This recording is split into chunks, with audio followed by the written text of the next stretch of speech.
হাজরিন, এই জন্য মুত্তাকিদের এক নম্বরের বৈশিষ্ট্য হলো সচ্ছলতায় অনেকে দান করে, কিন্তু আল্লাহর এই মুত্তাকি বান্দারা শুধু সচ্ছল থাকলেই দান করবে না, দিনকাল যখন একটু খারাপ যায়, কেনা বেচা দোকানে একটু কম হয়, তখনও সে অকাতরে দেয় দিতে থাকে, কোনো কার্পণ্য করে না।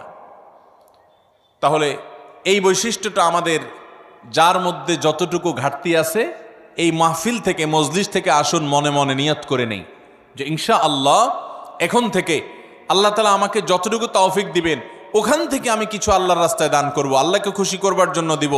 এবং যখন আমদানি ইনকাম অনেক ভালো তখনও দিব, যখন ইনকাম নাই একেবারে টানাটানি আছে ওখান থেকে একটু বাঁচিয়ে হলেও দিব। কারণ আল্লাহ তাআলা আমার দানের পরিমাণ দেখবেন না, আল্লাহ দেখবেন আমার সামর্থ্যের তুলনায় আমি কতটুকু করলাম। ঠিক না বে ঠিক? ভাইরা আমার, সাহাবা একরাম